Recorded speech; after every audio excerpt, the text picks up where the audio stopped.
Suella Braverman calls on Rishi Sunak to go after trans ideology, in quotes, ahead of possible cabinet return. Yes. What's going on across the pond here? So Rishi Sunak has been named Prime Minister of the UK and has already begun to come into places and appointing secretaries.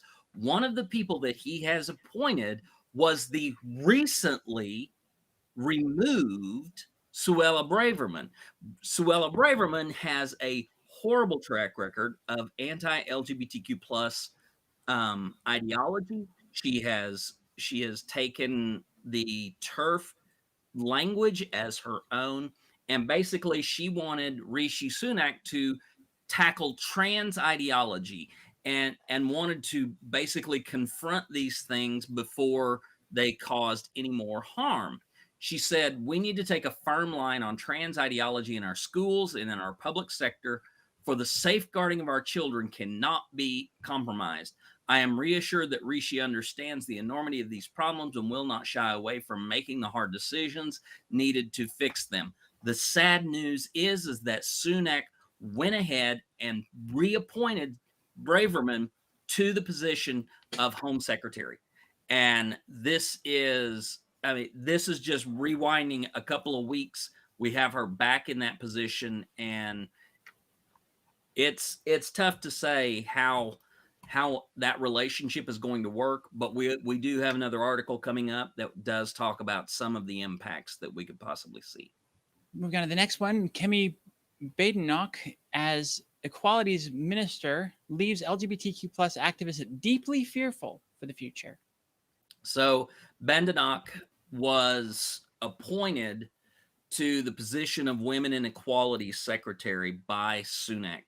And we talked a little bit about the previous secretary, that there might be some chance for relief for LGBTQ plus persons, but with the replacement of Badenoch, we now know that there is definitely that little bit of relief that we could have seen has been taken away. Badenoch has met with anti-trans groups.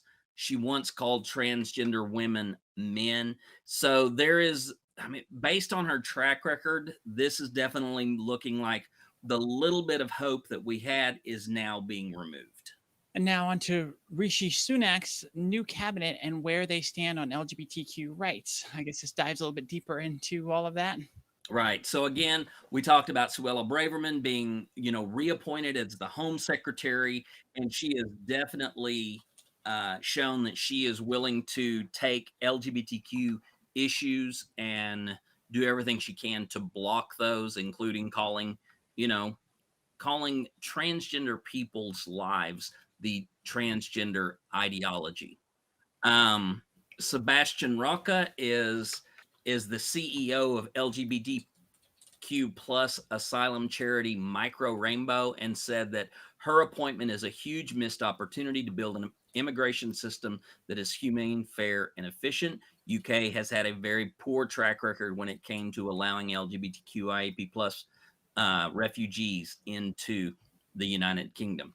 There are multiple individuals who are coming in who are members of different types of positions where it's not going to be easy to see LGBTQ plus issues be an important priority for these individuals.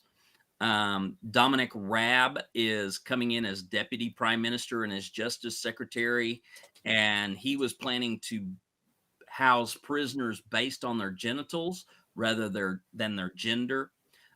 Jeremy Hunt is going to remain as chancellor. He is generally seen as an ally for the LGBTQ plus people as a part of the Conservative Party.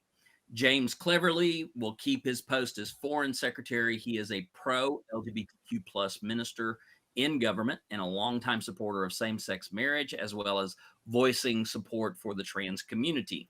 Teresa Coffey will move from health to environment.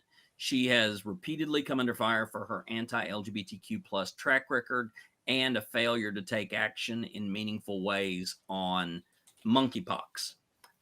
Ben Wallace will retain the defense portfolio. a strong opponent to same-sex marriage and once said allowing gay people to serve in the army would cause sexual friction. Oliver Dowden is the Chancellor of the Duchy of Lancaster. The former Conservative Party chair gave a speech to anti-LGBTQ plus think tank, the Heritage Fund, and spoke out against social justice warriors obsessing over pronouns. Nadim Zahawi leaves the Equalities Office. That was the one that we possibly had hope for, but we see that that office is going to possibly go to somebody who has ties to anti-LGBTQ plus organizations. Simon Hart is the chief whip. Michael Grove is as moving up as secretary. Grant Shapps is a business secretary.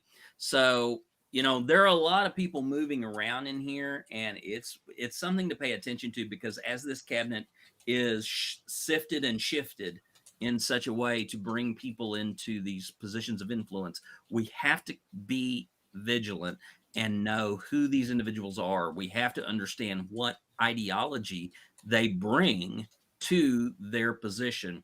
And this is definitely something that continues to unfold on a regular basis. Maybe the UK will actually keep their prime minister for a whole month. Who knows?